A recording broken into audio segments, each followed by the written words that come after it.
welcome everybody to Ep.4 of Paperboy Ventures. Today in the studio, we have Kaz with us, the co-founder and CEO of Algae Cooking Club, a very interesting new startup on the food scene. Kaz, welcome to the show. Thank you. Pleasure to be here, and always excited to share a little bit of the algae oil gospel. Can't wait to get into it. It's one of the most unique products I've seen, honestly, in years. So thank you for joining us. It's going to be a fun conversation. So with that, let's get into it. So would love to hear the background story on how this all came together. So love to hear you fill us in on that. It's less of a aha moment that some founders have. It's more of a stars aligned situation. So I would say 3 years ago, I was head of incubation at a venture studio called Squared Circles. Squared Circles fundamentally looks for new materials to introduce in food and wellness, food and beverage health and wellness. So during my time there, I was obsessed over finding new ingredients in the food space, and honestly happened across algae as the culinary ingredient. Algae is having a moment across a lot of different verticals, skincare, nutrition, but in the culinary space, it hasn't really emerged yet. But when we got our hands on the oil, I started cooking with it immediately. My background at 25, I almost got on a MasterChef. It's not something I can really brag about because I didn't get on the show. But I have a deep passion for cooking. And so, yeah, when I heard the properties of the oil, I brought it home. I started cooking with it, and I was blown away by the actual performance in the kitchen. And the team, rightly at Squared Circles, was still a little hesitant. This is probably 2 years ago. Again, because algae's never made its transition into the food space. And, algae could be seen as bizarre to some people within food, and to others, it's incredibly exciting. So we actually got in touch with Daniel Hume of 11 Madison Park, which was a friend of one of the partners at Squared Circles. And if anyone was going to tell us whether or not, this product held up in the kitchen, it was going to be him. And luckily, he fell in love with the product, and that, I think, gave us all the vindication or the confidence to take it forward within the studio. And then for 2 years, we put the pieces together, and we launched just over a month ago, which is very exciting. Congrats on getting it all up and running. It's a phenomenal story. When you talk about doing your research and looking, sounds like across the beauty industry is where you saw it most prevalently used. Is that right? Yeah, algae is in like one of 4 skincare products at the moment, and it's growing more and more rapidly. You have people like Hailey Bieber talking about their algae cleanser that they love.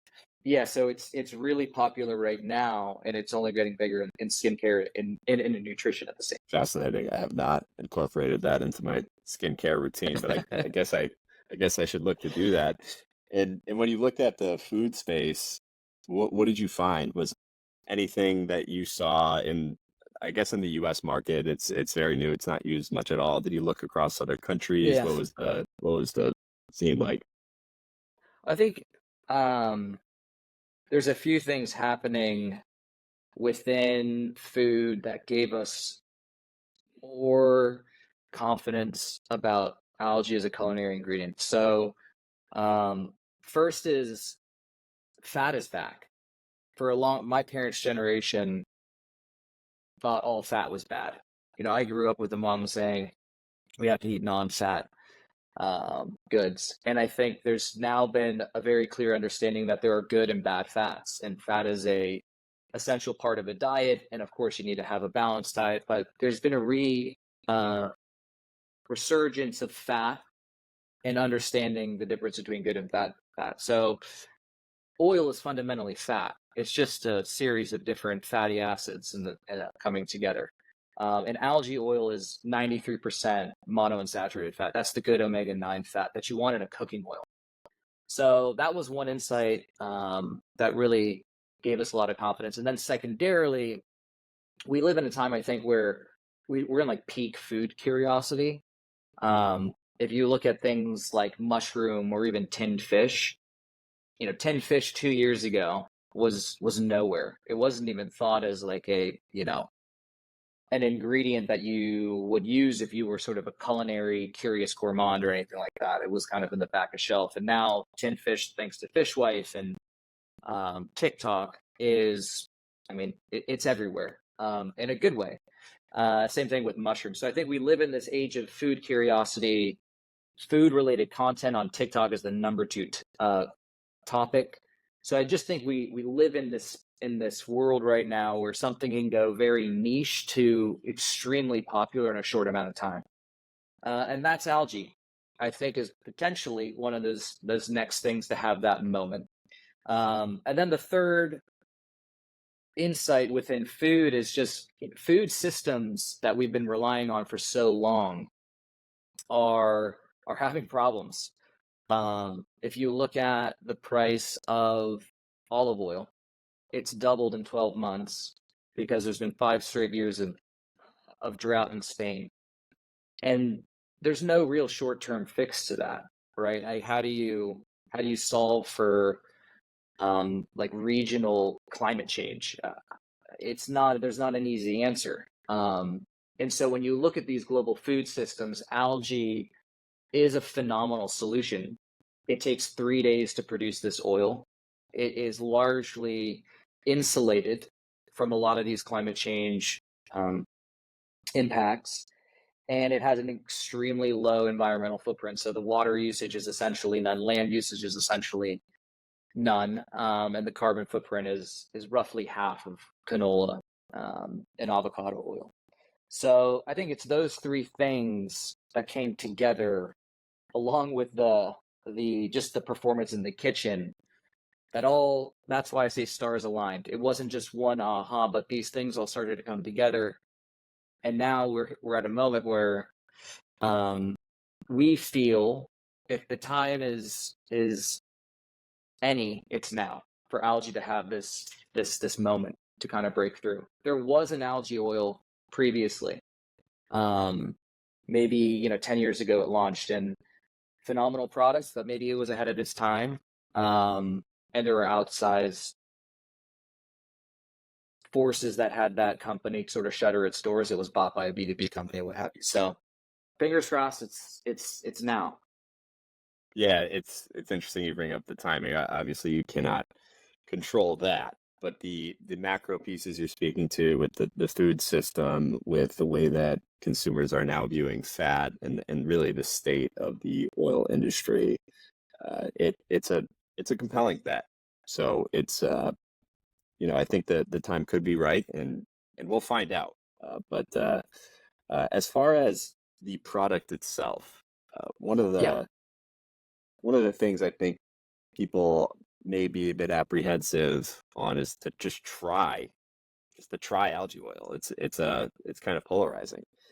How could you just describe what does it taste like? How does it taste? Yeah, it's a neutral cooking oil. So it doesn't have a profound flavor to it, which is largely what you want in an everyday cooking oil. But it's extremely light on the palate, so it doesn't leave a lingering greasy flavor or film in your mouth like a canola oil would. And it is ever so slightly buttery. Some people on the team who are British would say it has a hazelnut bouquet at the end of it. I won't go that far, um, but it is ever so slightly buttery, and that's what a lot of people. To your point, I think a lot of people. The education gap here is a lot of people think it's going to taste like the ocean, and it's a microalgae. It has nothing to do with the ocean. It's actually just like the OG plant, um, and it's super pure. So yeah, we always say neutral, light, low buttery. Yeah, I had a chance to try it over the past few days, and thank you for that. The one word I would use to describe it is buttery. It it Yeah. it has that very nice, smooth, buttery taste, and I actually did a blind taste test against a couple of other oils, and it doesn't have the sharp bite that I noticed that olive oil has, or maybe it's a little bit of bitterness. I am Hmm. not a chef. I'm an eater, but to me it was surprising that it didn't really carry any sort of like, I guess like a little bit of saltiness, but not like an ocean saltiness. But it'll be fascinating to see how consumers react to that. Yeah, I think that's the biggest it's an opportunity and a challenge. And the folks at Squared Circles, um, we come from a place where we're used to building um, brands that have a very unique point of view in the world. And instead of, there was a point in time where we could have put algae behind the scenes. You didn't have to lead with algae, right? Like we could have buried that lead and led with health benefits or anything like that. Right. Our position is this category needs transparency. There's a lot of lack of transparency going on in the category. That there are a large group of people. We've kind of coined an audience that I personally am, and everyone within the team is curious gourmands that instead of going like, ooh, that's a little bit odd, they lean in. They want to learn more about algae because again, they've seen it in so many other places. Um, and so we really are provocative in a little bit of way. It even goes down with the name, right? Algae cooking oil. We didn't have to call it anything to do with algae, and then calling it algae cooking oil right there. We are embracing it to a degree where we want to capture your attention so that you want to learn a little bit more. And I think that's where trial becomes a fun experience, right? If you can pique curiosity, then trying it is an easy follow on. But if you kind of bury the lead and you discover it's algae behind the scenes, maybe that turns you off. But yeah, we wanted to lean hard into it. Yeah, it's I think that's the right idea myself. So speaking of transparency, I'd love to hear a little bit more about the manufacturing process. How do you make it? Yeah, it is produced a lot like you would brew beer or wine. So it's a fermentation process. You basically put algae into a large fermentation tank. You feed it sugar. Over 3 days, it converts that sugar into oil. It swells up. 80% of its mass becomes oil. So it's like a fat oil blob. After those 3 days, you release it from the fermentation tank, and all you do is literally press it like you would press an olive oil, an olive. It's called expeller pressing. There's no chemical solvents, there's no glyphosate needed. It's an extremely pure process. After that, it's ready to be bottled essentially, right? There's nothing that needs to go from once you expel or press it beyond that. So again, it's and anywhere there is a large sugar source, the oil could be produced. So I think when you think about, down the line, and fermentation as a service is becoming even more and more prevalent. There are a lot of companies that are getting into the space. Even companies like AB InBev are starting to use their fermentation tanks for other things. Right now, that's not happening with this product whatsoever. But you could imagine a future in which fermented ingredients becomes much more prevalent because of it's a tried and tested practice. It's been going on for generations, for a very, very long time. So it's pretty simple, honestly. Yeah, it's interesting to hear you talk about the sugar source. My initial reaction would be you would want to go where the algae source is. What is the how do you source the algae? Is this done on a facility that's by the ocean, or could you Great question. expand on that? Yeah, so this is where there's definitely more to expand on, right? So there are many types of algae. There's a macro algae, which would be like, your kelp or seaweed. Those are ocean based. Then there's microalgae. Microalgae don't necessarily need to live in marine environments. This algae never lived in a marine environment. But the idea is once you get the algae strain, it's a lot like yeast, like a sourdough starter. It easily replicates itself. So you don't have to go out back into nature and continue to collect algae and then put it into a fermentation tank. It's like you have the starter, you have the yeast, and so it just replicates itself quite easily so that we don't need to do that anymore. So it's very, in that sense, the takeaway is it's not even an ocean algae whatsoever. And once you have it, you don't need to go back out in nature and collect it, which makes it extremely environmentally friendly. Right. It's less transportation. I guess it's less everything in the supply chain.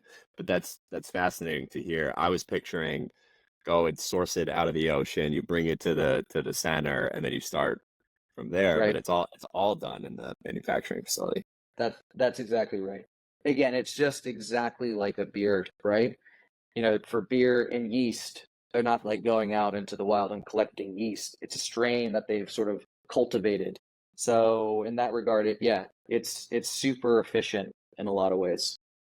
Gotcha. And the 3 day process is incredible. So you've got to be able to produce swiftly, and that sounds like a big advantage as well.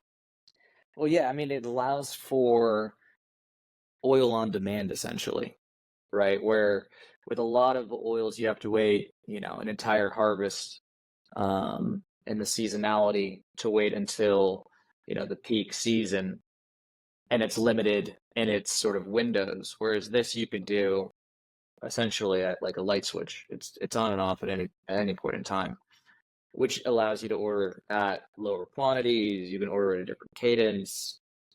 You don't have oil sitting for an extended period of time. So it is, yeah, it's almost too good to be true. And that's why when we first sort of found ourselves in front of the product, it's kind of head scratching as to why this isn't more prevalent yet. But I think, again, the macro things that we talked about previously at the beginning of this call lead us to hope that this is the moment. You just need to position and introduce it in a way that's compelling and exciting and something that piques your interest and makes you want to pick up a bottle and try it. Drive trial, right? I think that's going to be the name of the game here because the product itself is very good, and I think that once you get people to try it, probably going to come back. But let's get to that in a minute here. Wanted to finish up on the product itself because we talked about the taste, environmental impact. How about the nutritional advantages versus other oils? Can you expand on that? Yeah. So the fat content is essentially it's 93% omega-9 monounsaturated fat, and then the rest is a minimal amount of saturated fat and omega-6 linoleic fat, polyunsaturated fat. It's about 25% more monounsaturated fat than an olive oil and an avocado oil, which is already right up there at the peak, and about 75% less saturated fat. The reason why that's good is monounsaturated fat is an extremely stable fat. And so when you're cooking at high temperatures, the oil has a very, very good oxidative stability. It's roughly 5 times as stable from an oxidation standpoint as most oils. One that doesn't burn. So if you're cooking something super high heat, a lot of times you might burn the oil and it imparts an unwanted flavor, a little bit of like an acidic tinge to it. And I didn't notice this until I started cooking with this oil. It's just like super, super clear and pure. So it because of that fat makeup, one, it's really great at high heat, but two, it emulsifies extremely well. So if you're making like a dressing or a dip, it will hold that emulsification for a lot longer time. Nutritionally, monounsaturated fat, that's the fat that is generally regarded as heart healthy. It's generally what people are looking for when they're trying to lower their cholesterol, their LDL. But what I will say is, you know, olive oil is great for a lot of the other properties that are in it, right? And olive oil is great as a finishing oil. We're not like anti olive oil by any stretch of the imagination. It's great for a lot of finishing, and even if you wanted to take a shot of it, there's other compounds in an olive oil that are not in an algae oil. But for everyday cooking and the utility of everyday cooking, that's where, in my perspective, algae oil is a no-brainer. From the monounsaturated fat content to the low omega-6 content to the taste profile to the high smoke point, all of those reasons start to stack up as as an everyday workhorse cooking oil, it is an extremely good option. And there's a bit of a white space right now for people who are looking for a really good everyday, just clean cooking oil. And that's where I think ACC really plays. Yeah, and as far as everyday cooking oil, that being the primary use case that you're trying to communicate with consumers, h- how are you doing that today? So speaking of Yeah. trial, it's a very polarizing product. I think people will have strong preconceptions before they taste it. What Yes. does driving trial look like for your team? I think it's always better to have a polarizing product than one that's just bland in the middle, right? So there are people that are naturally very interested, like I talked about earlier. I think the most important part that we've really held true to is number one, we want to introduce this product as something that is going to make your food taste better. It's going to improve texture. It's about the experience of eating food is largely driven by taste. And a lot of times when people are introducing a new ingredient, you can forget that. And so you even see it as like a line that's right on the front of on the bottle is it's the chef grade everything oil. And what we want to communicate by that line is this is something that a Michelin star chef would use in their kitchen because it's going to make the end result of whatever you're cooking taste better. That's fundamentally like the first thing we always lead with. Second to that are the health benefits. And those we use a little bit, targeted means to communicate those benefits. And honestly, we're just getting started on that. But there are a whole wealth of specific use cases and needs that will help drive trial, whether it's, again, heart health or lowering cholesterol to super high heat cooking to inflammation or what have you, food sensitivities. That messaging is kind of second. So those those two, like the positioning of the product is fundamentally important in driving trial around taste. And then there are all the tactics that kind of sit below it, right? And so we're leaning very heavily on, what you could call like social trial, which is basically other people you trust cooking with the oil. And that's everything from Daniel Home of 11 Madison Park talking about him using it at EMP to working with a range of different creators, seeding product with thought leaders, and just letting them cook with it and be the megaphone for it. Because to your point, once you start cooking with the oil, people love it, and the best opportunity to drive trial is let other people be your advocate. We can scream about it and try to pay our way to reach as many people, but that is a losing battle. We have to build a community of people who want to spread the algae oil gospel alongside us. And that's the whole reason that we call it Algae Cooking Club.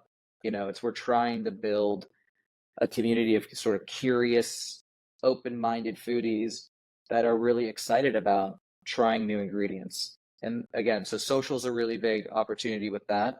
Another tactic is we have these little mini packs that we're going to start to seed a bunch. It's just someone named them the baby pack, which I quite like. It's just 1 tablespoon. It's good to fry an egg with. Create, you could throw it on your a salad. But these will start to show up with different retailers and different events. So that's a really important aspect is just letting people taste it, right, themselves through these like little mini packs. And then yeah, we're really focused on larger, big media broadcast opportunities. Ghetto Gastro was on Drew Barrymore, and they were cooking with algae oil, and Drew Barrymore was like, "What?" Algae, she starts freaking out about it. It's incredible. But we have the opportunity again with an interesting product to show up in some of those, top tier broadcast integrations, and again, showcase the product, cook with it, and trial it by that version of content versus actually getting into people's hands. Um, those are kind of the three main tactics that we're using right now.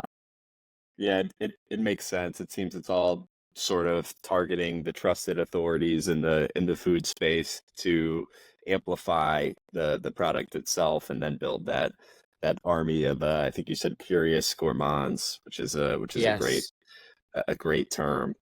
So that's That's the tried and true approach of all consumer products or most consumer products companies, I would say. But with the polarization that this brand carries and the product carries itself, I think that this is going to lend itself to just creating a lot of conversation out there, and we're seeing it already. I know you're one Yeah. month post launch here, so we've only got a couple minutes, but would love to hear, maybe has there been a highlight since you've launched or anything that comes to mind?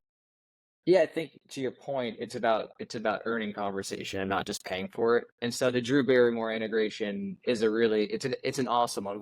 That just happened naturally. We didn't pay for that integration. They showed up with the algae oil and started cooking with it because they loved it so much. The Ghetto Gastro crew. We've seen some incredible pickup from Flo Fabricant at the New York Times, who typically like is very picky with what she covers, and ACC made it in there. Food and Wine covered it. There's a lot of Fast Company, um, Bloomberg. There's been a lot of really exciting press around the product, and we're seeing folks that have a lot of influence. You're going to start to see we're bringing in other founding club members. I can't say exactly who yet, but it's really exciting when you talk to people who are at the forefront of food and they are immediately in, right? Like with Daniel, it was that kismet. He was looking for this. So you're just going to start to see more exciting founding club members from the food space and health space join in. We're going to do a really incredible, well, we're going to do some extension products that I can't get into that go beyond just an everyday cooking oil. Um, so there's a lot of legs to creating that earned attention that we're just getting started on. And the beginning has been incredible, but this is this is not an easy task by any stretch of the imagination. Introducing a new ingredient, you kind of have to be a masochist to do it. But it comes with a massive reward potentially, and it's something that I wake up every day and feel proud to work on something like this. It's not every day that some like an opportunity like this kind of presents itself, and I truly feel blessed to be able to work on it. Um, the amount of work is insurmountable, but it's exciting work, and we're looking for folks that sort of believe in that mission and vision to sort of join in and share in the journey. Yeah, it's an enormously heavy lift. You're essentially creating a subcategory, and that is expensive. It's time consuming. It's super difficult, but I totally agree with you. The reward is extraordinary if you can pull it off, and it all starts with a great product, and I'd say you have that. So, Yeah, well done and on this so far. the last thing I would add is, I think it takes it's a great product, but you also need the infrastructure there to help open doors and create sort of a catalyst. And I think that's what, Squared Circles as an incubator and venture studio is very well set up to do. I think without that, this would be you know, it, it affords like it's a little booster pack attached to the business at all times. And without that, it would be an even harder climb. But the doors that are opened and the people that are involved and the sort of infrastructure set up by Squared Circles has been phenomenal. Yeah, you've got more resources than a standard, mom and pop startup would. Uh, uh, Final question to close things off. Just looking forward at the future. What does this look like if you succeed? Say 3, 5 years down the road. Yeah, I think the goal is Algae gets a seat at the culinary tables, is what I like to say. Right? Algae is understood as an incredible culinary ingredient. If we do that, then we've done our job. Then you open up the door for algae to be used in other things just aside from oil. And algae can create a lot of different ingredients. We are hyper focused on oil because it does that extremely well and at a pretty incredible cost at this point in time. But um, algae can become a mainstay in a huge range of products and make them tastier and more nutritionally um, just healthier generally. So, and with a lower impact, that's the vision, that algae is what mushroom is today. Mushroom has exploded into so many different products for all the right reasons, right? Algae should, we believe, have that same trajectory. Great stuff, Cass. Thanks for coming on. This has been a really fun conversation and rooting for Algae Cooking Club. So can't wait to see what you do. Awesome. No, I appreciate you having me. It's great fun. All right. Thanks. Bye bye, Cool. everybody.